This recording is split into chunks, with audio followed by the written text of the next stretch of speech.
Hey, I'm Paul Rabalais, and in this video we're going to talk about whether a surviving spouse who doesn't have much or any money is just automatically entitled to some of their deceased spouse's estate.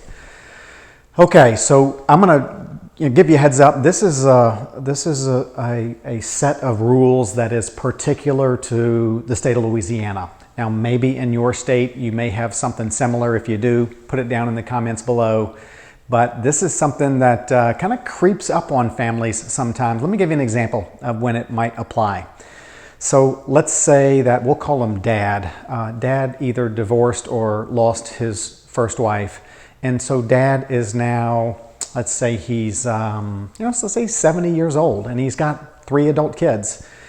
And Dad has done well for himself. Dad has an estate of, let's call it $4 million.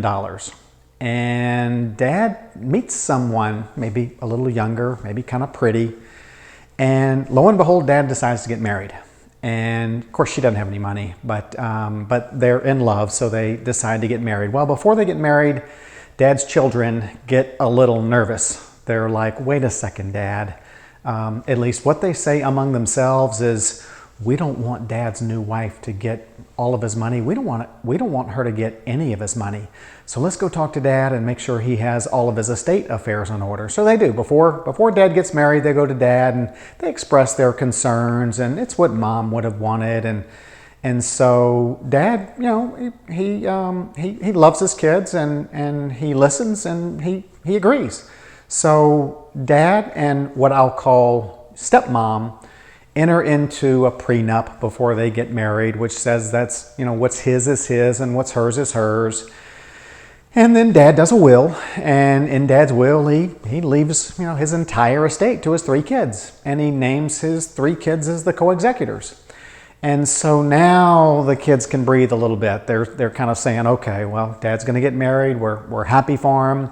But at least he's got a prenup keeping, what's his, and at least he's got a will leaving everything to us 3 kids. So, we're protected. So they get married and they're happy, and a few years later, Dad passes away. So, after the funeral, the kids are thinking to themselves, well, we need to start on Dad's probate, Dad's succession. We've got his will right here. He leaves everything to the 3 of us, and we're the co-executors, and heck, Stepmom isn't even mentioned in the will. And Stepmom was aware of that, and so, but she just doesn't have anything, and she'll go back to, maybe living off of her Social Security. So the children, they want to be nice to Stepmom. They're getting all of Dad's money. So, a couple of weeks after the funeral, they all get together for dinner one night, and the kids say, look, we're so thankful, Stepmom, that you were able to provide, some happiness for our Dad.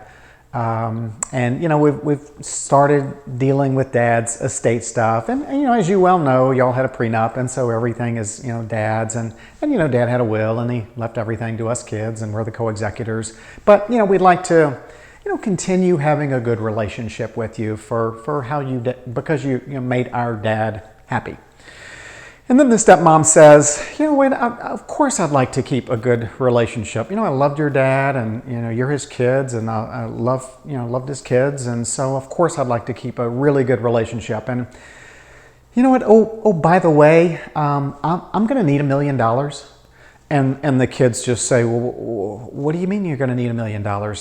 He had a prenup. He had a will. She says, yeah, I'm entitled to the marital portion. And the kids are like, what's that? So, and then the Stepmom says, well, you know what? I'll have my people call your people. So that starts a kind of an interesting situation here. And Stepmom has all of the basis in the world to claim that $1 million. Because she's entitled to what's called the marital portion. Again, a Louisiana-only set of circumstances. But let me go to the law, and so kind of let you know what it says. And here we go. There's about 3 or 4 more relevant statutes that I want to address. And so The initial statute says when a spouse dies rich, in comparison with the surviving spouse is entitled to claim the marital portion from the succession of the deceased spouse. Okay, so you got a deceased spouse who's rich, that's dad, and you got a surviving spouse who's not rich or poor, that's stepmom. Stepmom is entitled to claim the marital portion from the succession of the deceased spouse. So we're going to have to define what the marital portion is. And we'll get to that in a second, but let me go to the next statute, which says the marital portion, not as big stuff, but need to know. The marital portion is an incident of any matrimonial regime and a charge on the succession of the deceased spouse. It may be claimed by the surviving spouse, even if separated from the deceased, on proof that the separation occurred without his fault. So even if they had been separated when he died, as long as that separation was not stepmom's fault, then she'd still be entitled to that marital portion. Okay, so here's the how much is the marital portion. The marital portion is 1/4 of the succession in ownership if the deceased died without children. So in our case, he died with children. So the marital portion is the same fraction, 1/4, in usufruct for life if he has survived by 3 or fewer children. That's our situation here. And a child share in such usufruct if he has survived by more than 3 children. In no event, however, shall the amount of the marital portion exceed $1 million. Okay, so dad had 3 children. And so the marital portion is 1/4 of dad's succession. We'll call, he had $4 million. 1/4 of that is $1 million.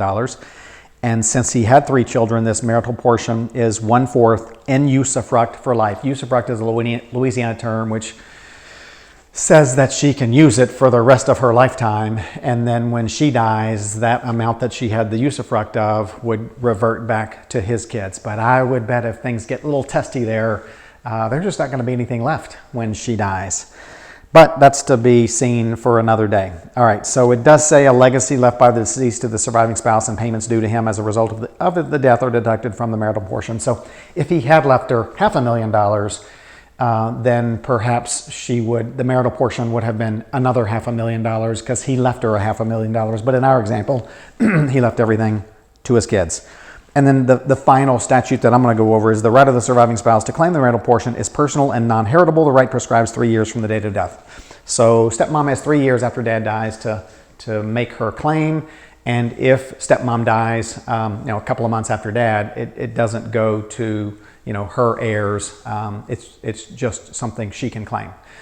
So it's an interesting set of circumstances, and I've seen it many times in my office where everybody thought things were going to go a certain way, but then that surviving spouse or their lawyer sometimes brings up the marital portion, and we got to go back and look at these not too often used marital portion statutes.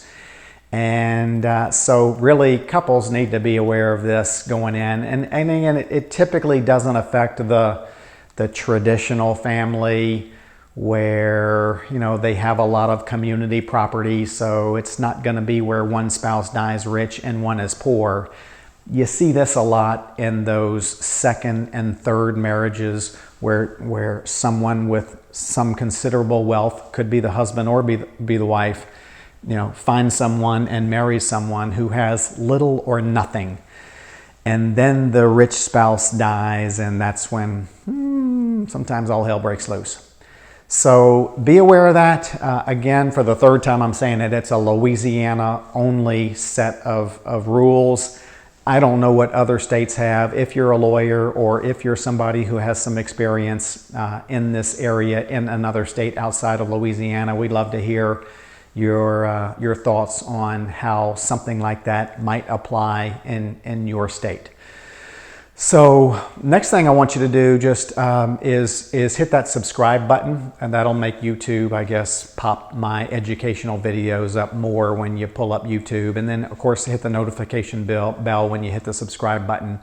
And then go to our community tab where I'm gonna post some images and a little bit of text to kind of keep it fun and a little bit of extra information outside of these educational videos that I've been doing.